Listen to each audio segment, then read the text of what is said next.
Hello, everybody. For over a decade, I have been posting about my personal discovery that practicing positivity has been a tremendously powerful tool in improving my own personal happiness. I have been encouraging others to adopt more positive attitudes. Much of the focus of my positivity has to do with how I perceive and react to things that happen to me. But positivity also applies when looking at the world around and when interacting with others. I have also posted about the importance of taking personal responsibility, acknowledging one's own shortcomings, and apologizing when appropriate. To that end, I acknowledge that I have never learned how to be an effective communicator, and for that reason, I apologize. I record this video with the best of intent, but I fear that its message will not be heard by those who most need to hear it, and I take a share of the blame for the way that my messages come across. Moving on, some of you might or might not be surprised to learn that there has been a pretty vicious conflict within the Scrabble community for over half a decade. I am not going to get into any of the details, and I'm not seeking debate on who is right or who is wrong. The one key point that I want to make is that for 5 years, the only path that I have seen pursued by parties on all sides seems to be that of hostility, to attack, defend, aggress, berate, all around negativity. To me, it is obvious that all of this hostility will only lead to prolonged agitas and perhaps even more tragic circumstances.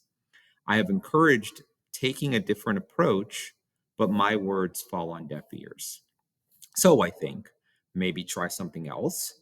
Videos are all the rage these days, so I'm going to try to give an example of how one could change the tone of an interaction by focusing on the positive.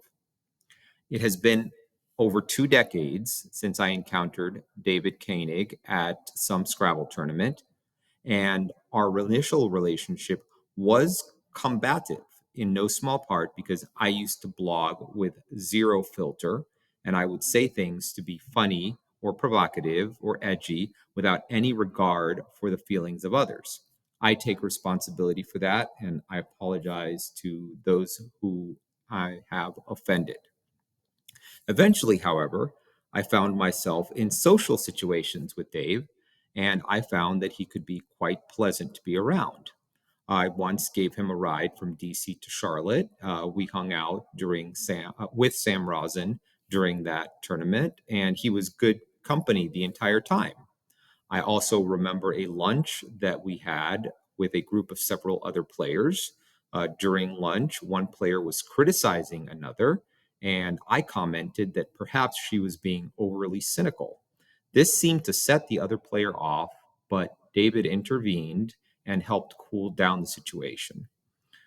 Clearly, he has some good social instincts, and I very much look forward to getting back to that. Of course, there's a simple fact that Dave is a top notch Scrabble player, former champion, and the Scrabble community is better off if all of the top skilled players are in attendance and not in exile. All of us Scrabblers should want all of the conflicts to be resolved and for our players to be focused on just playing the game. And I believe that the best way to get there is to stop attacking and to start showing kindness, positivity, and acknowledging our mistakes and apologizing. Similarly, it has also been 2 decades since I encountered Chris Light, and we have had a pretty good relationship most of that time. Besides being a fierce competitor who always forced me to raise my game whenever I played him, uh, Chris was also been hella fun. Back when I was more into the social part of Scrabble, Light was always up for stunts. For example, Sprint Scrabble, we did that a few times, or lighting me on fire, that was fun, or participating in fundraisers to benefit the Scrabble community. Lipe has always been a hearty advocate for Scrabble, and on a personal note, he was the one who reached out to me when I suffered a bit of a relationship setback. Of late, Scrabble and I have Lipe and I have not necessarily agreed about some of the philosophical points related to how Scrabble is being run or how certain conflicts are being handled.